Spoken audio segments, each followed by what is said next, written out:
El futurisme va ser un dels moviments d'avantguarda més interessants del segle XX. Llançat i promogut per Filippo Tommaso Marinelli, poeta i escriptor italià, plantejava una revolució cultural a partir de la poesia. Ara, el Movim presenta una mostra de cartells publicitaris de l'època que deixen bona mostra de l'empremta d'aquesta corrent.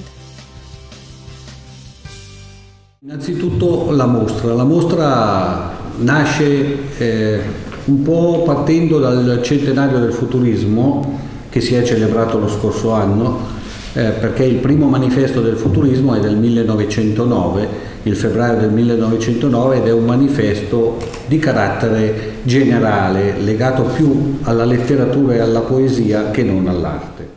Il futurismo è un movimento, direi è il primo movimento di avanguardia in Italia, ed è un movimento che poi ha influenza su quello che avviene in tutta Europa, partendo addirittura dalla Russia e poi andando a influenzare anche altri paesi.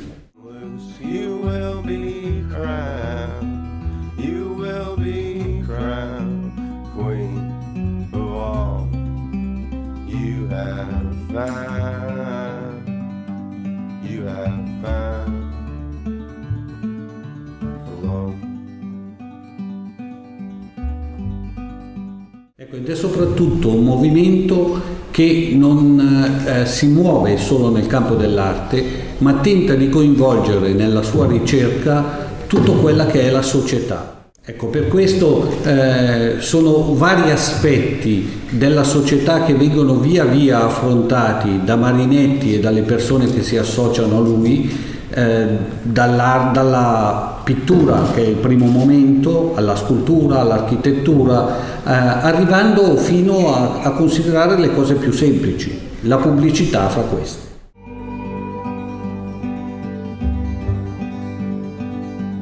It is said that you cannot be found under rocks with broken skull. I will lay down, I will lay down. I can